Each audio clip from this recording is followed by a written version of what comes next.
Mechanic அண்ணன்மார்களுக்கும் நண்பர்களுக்கான ஒரு video. நான் அனுபவப்பட்டதுனால இது உங்ககிட்ட ஷேர் பண்ணணும்னு எனக்கு தோணுச்சு, அதனால சொல்றேன். ஒரு நாள் சாயங்காலம் 6 மணி இருக்கும், ஒரு கால் வந்துச்சு. நான் இந்த மாதிரி உங்க கஸ்டமர் தான், நான் உங்ககிட்ட தான் வண்டி சர்வீஸ் பண்றேன், உங்க ஷெட்டுக்கு பக்கத்துல இருக்க தெருவில் தான் நானும் இருக்கேன். இந்த மாதிரி அம்மாவோட ஆவடி வரைக்கும் வந்தேன், கேபிள் கட் ஆயிடுச்சு, ஆக்சிடென்ட் ஆயிட்டு இங்க ஒரு பக்கத்துல ஒரு மெக்கானிக் ஷெட்ல கொடுத்துருக்கேன்னு அவங்க வந்து 350 ரூபா பணம் கேட்கறாங்க. என் ஜிபே வேலை செய்யல, நீங்க கொஞ்சம் இருந்தா எனக்கு அமுச்சு விடுங்கன்னு அப்படின்ட்டு சொன்னாங்க. நானும் ஒரு மனிதாபிமானத்துல சரி நம்ம கஸ்டமர் கஷ்டப்படுறாருன்ட்டு அமுச்சு விட்டேன்.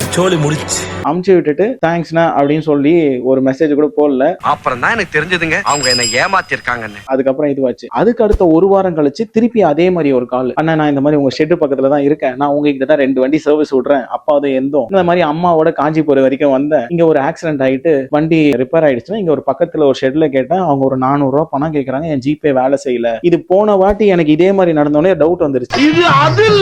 அதனால நான் என்ன பண்ணேன், ஒண்ணும் இல்ல பிரச்சனை இல்ல, நான் அனுப்புறேன் தம்பி, நீங்க வந்து உங்க வண்டியும் போட்டோவும் நீங்க இருக்கிற லொகேஷன்ல இருந்து எனக்கு ஒரு செல்ஃபி எடுத்து வாட்ஸ்அப் பண்ணுங்கன்னு சொன்னேன். அந்த பையன் வந்து திணற ஆரம்பிச்சிட்டான். இதுக்கப்புறம் அண்ணா உதவி கேட்டா செய்யுங்க, நீங்க ஏன் இந்த மாதிரி எல்லாம் உங்களால முடியாதுன்னா முடியாதுன்னு சொல்லிங்க, நான் தான் பண்றேன்னு சொல்லிட்டேன். நீங்க போட்டோ எடுத்து அனுப்புறதுல என்ன இருக்கு, நீங்க எனக்கு ஒரு போட்டோ மட்டும் அனுப்புங்க, நான் உடனே உங்களுக்கு ஜிபே பண்ணி விட்டுறேன், நீங்க வந்து கொடுங்க, எனக்கு ஒன்றும் பிரச்சனை இல்லை அப்படின்னு சொன்னாங்க. அதுக்கப்புறமா அவன் போட்டோவும் அனுப்பல, எதுவும் பண்ணல, லாஸ்ட் வரைக்கும் பேசிட்டு கட் பண்ணிட்டான். இது கவனமா இருங்க எல்லாருக்கும், இந்த மாதிரி கால்ஸ் எல்லாருக்கும் வந்துட்டு இருக்கான்னு எனக்கு தெரியல, நான் அனுபவப்பட்டதுனால உங்களுக்கு சொல்றேன். உங்களுக்கும் வந்திருந்தா கமெண்ட்ல கமெண்ட் பண்ணுங்க, இருந்ததுன்னா சொல்லுங்க, எல்லாருக்கும் இந்த வீடியோ ஷேர் பண்ணுங்க. ஜாக்கிரதையா இருப்போம் எல்லாரும், அவ்வளவுதான்.